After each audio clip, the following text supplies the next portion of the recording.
ایک مثال دے دوں، برا مت مانیے گا، برا مانیں گے تو کوئی بات نہیں، میں صحیح بات کہہ رہا ہوں، مجھے کوئی ڈر نہیں۔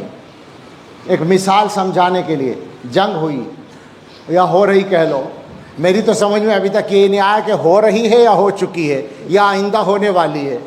سچ کہہ رہا ہوں، میں مذاق نہیں کر رہا، اور ایسا بھی نہیں کہ مجھے کچھ پتہ نہیں، معلومات کی بنیاد پر ہی میں کہہ رہا ہوں کہ میری سمجھ میں تو ابھی تک یہ نہیں آیا کہ یہ جنگ ہو چکی ہے یا اب ہوگی یا ہوئی بھی ہے یا نہیں، اور کس طرح ہوئی ہے۔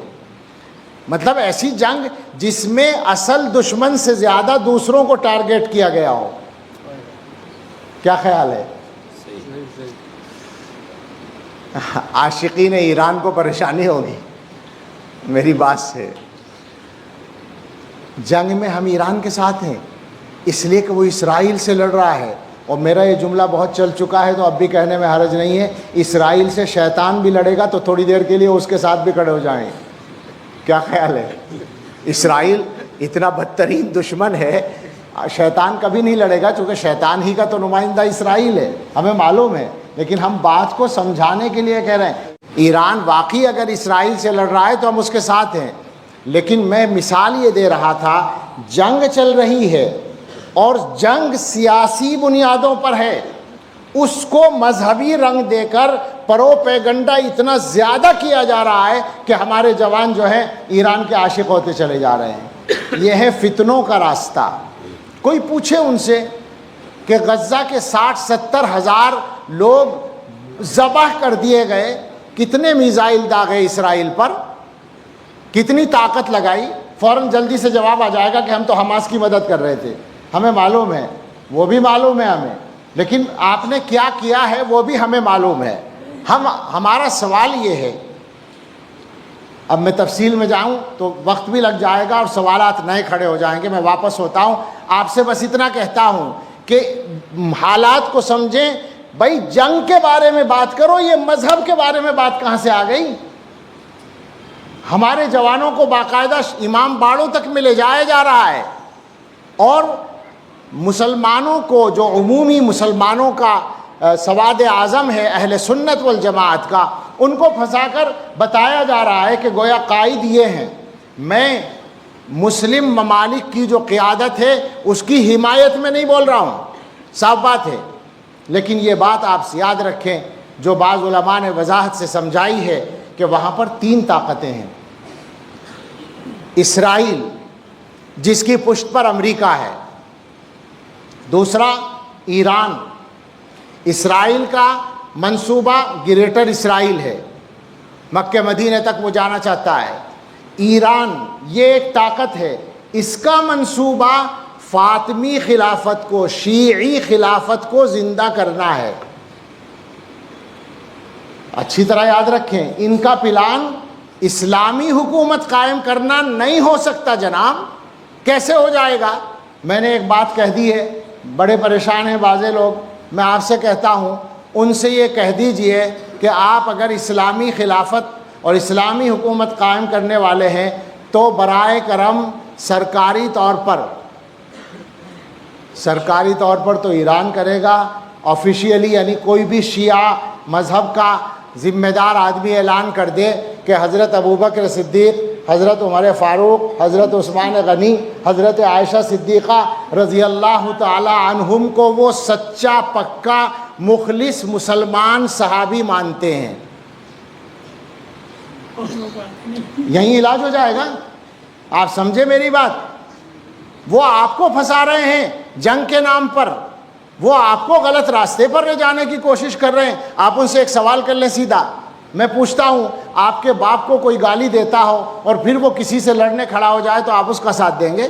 صحابہ کرام کی شان میں گستاخی کرنے والوں کے بارے میں آپ یہ سوچ رہے ہیں؟ یہ تو ہماری سچی بات ہے کہ مجبوری بنی ہوئی ہے، اس وجہ سے ہم امریکہ اور اسرائیل کے مقابلے میں جنگ میں ایران کی حمایت کر رہے ہیں، یہ مجبوری ہے۔ لیکن اس کا یہ مطلب نہیں ہے کہ ہدایت کے راستے کو مشتبہ بنا دیا جائے، یہ خطرناک بات ہے۔ آپ لوگ سمجھے میری بات، کسی کی سمجھ میں نہ آئی ہو تو سمجھ لیجئے گا، یعنی مجھ سے سمجھ لیں یا ان علماء سے سمجھ لیں، رابطہ کر کے سمجھ لیں۔ میں نے کوئی بات چھپا کر نہیں کہیے، مبہم کر کے نہیں کہیے، بہت صاف لفظوں میں کہیے تاکہ صحیح پیغام پہنچ جائے۔ یہ جنگ بلا شبہ اسرائیل سے ہو رہی ہے تو ہم اسرائیل کے ہر حال میں خلاف ہیں، جو اسرائیل کے مقابلے میں کھڑا ہم اس کے ساتھ ہیں۔ لیکن وہ یہ کہنے لگے کہ صاحب میرا مذہب جو ہے اس کو بھی آپ، اس میں بھی آپ ہمارا ساتھ دے دیں گے، اس کا مطلب یہ کہ وہ اس کا غلط استعمال کر رہا ہے، اس موقع کا وہ غلط استعمال کر رہا ہے، اور وہ یقیناً کر رہا ہے۔ اور کون کون اس کا ساتھ دے رہا ہے ہم نہیں سمجھتے، دنیا کی طاقتوں میں۔ عجیب بات ہے۔ اور جو میں نے اشارہ کیا ہے، جنگ کے حقائق کو دیکھیں تو بہت سی چیزیں ویسے ہی سمجھ میں آ جائیں گی۔ اللہ تعالیٰ سے دعا کریں۔ اس وقت تو سچی بات یہ ہے کہ جو موضوع شروع ہو گیا اس کی روشنی میں ایک الگ انداز کی یہ بات ہو گئی، بہت سے لوگوں کو توقع کے خلاف رہی ہوگی یہ بات، وہ سوچ رہے ہوں گے کہ کچھ اصلاحی باتیں ہوں گی، لیکن میں آپ سے سچ کہتا ہوں، اصلاح کی بنیاد نمبر 1 عقیدے اور فکر کا صحیح ہونا ہے۔ اصلاح ساری بعد میں ہوگی۔ وہ طبقہ جس کے بارے میں حضور علیہ السلام نے فرمایا تھا اتنی شاندار نماز پڑھے گا کہ اس کی نماز کے سامنے تم اپنی نماز کو حقیر سمجھو گے، ان سے زیادہ اصلاح کس کی ہوگی؟ ان کے بارے میں علماء نے لکھا ہے اعلیٰ درجے کے متقی ہوتے تھے۔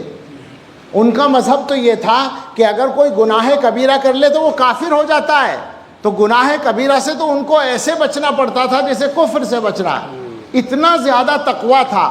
اور اس کے بعد حضرت محمد صلی اللہ علیہ وسلم فرما رہے ہیں کہ دین سے وہ نکل گئے، ان کا دین سے کوئی تعلق نہیں۔ کیوں معلوم ہے نا، یہ خوارج کی بات ہو رہی ہے، خارجی جو فرقہ تھا، کیوں نکل گئے دین سے؟ صحابہ کو کافر کہہ رہے ہیں، صحابہ کے مخالف ہیں۔ ایک ہی وقت میں 2 فرقے بنے تھے، ایک شیعہ فرقہ اور ایک خارجی فرقہ۔ پہلے شیعہ بنے پھر خارجی بنے، انہی میں سے نکلے تھے۔ دونوں کی بنیاد صحابہ کی مخالفت ہے۔ ہمارا اعلان ہے جو صحابہ کا مخالف ہے ہم اس کے مخالف ہیں اور رہیں گے ہمیشہ، اس میں کوئی سمجھوتا نہیں ہو سکتا۔ اس بات کو تو ماننا پڑے گا، اس کے علاوہ راستہ ہی نہیں، ہمارے پاس چارہ ہی نہیں ہے، ورنہ تو ہمارا دین کہاں باقی رہے گا۔ تو یہ اصلاح کی بنیاد ہے جناب عالی۔ فکر صحیح کریں، عقیدہ صحیح کریں، نظریہ صحیح کریں، عمل بھی انشاءاللہ صحیح ہوگا، اس کے لیے محنت کریں۔ اللہ تعالیٰ مجھے بھی اور آپ کو بھی صحیح راستے پر استقامت عطا فرمائے، تقوی کی زندگی گزارنا ہمارے لیے آسان فرمائے، گناہوں سے بچنا آسان فرمائے۔ آج کل کے زمانے میں 1 منٹ میں یہ بات بھی کہہ دوں، مجھے ہی تقاضا ہے، فلائٹ ہے تھوڑی دیر کے بعد۔ اس زمانے میں گناہوں سے بچنا بھی ایک مسئلہ بنتا جا رہا ہے، لیکن سچی بات یہ ہے کہ اس میں ہمارے ارادے کی کمزوری کا بڑا دخل ہوتا ہے۔ گناہوں سے بچنے کی ایک واحد شرط ہے، گناہوں کے راستوں سے بچنا پڑتا ہے۔